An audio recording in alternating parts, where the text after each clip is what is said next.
Donald Trump visits the Detroit childhood home of Ben Carson, Wright, with Omarosa Manigault Newman during the campaign in September 2016. Photo, Max Ortiz / The Detroit News, by photo. Not many in the black community will be losing sleep over the announcement last week that Omarosa Manigault Newman will exit the White House in January as the highest-ranking African American. Don't expect protests either by activists and civil rights leaders against the Trump administration for reportedly relieving Omarosa, the controversial director of communications for the White House Office of Public Liaison, who was reportedly in charge of African American outreach. That is because Omarosa, as a black gatekeeper, did not deliver as the person Trump needed to seek advice from regarding his engagement with blacks. There is little to show that her time in the White House led to significant initiatives or groundbreaking developments that would help advance the interest of the black community. If anything, Omarosa is an example of what not to be when you are a high-ranking black in any White House. You don't brag about the role without successfully executing the duties and responsibilities that come with such an important assignment.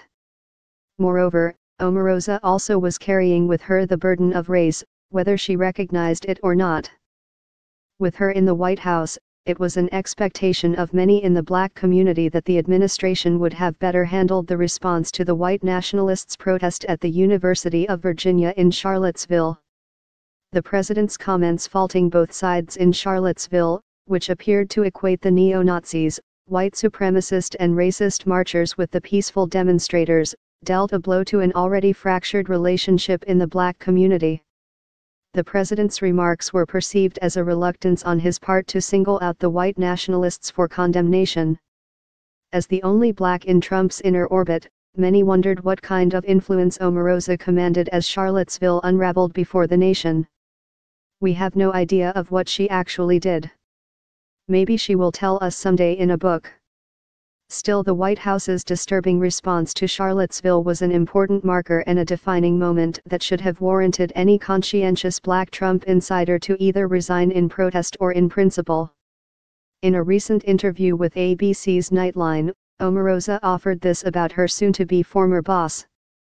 Donald Trump is racial, but he is not a racist. The things that he says, the types of pushback that he gives, involve people of color.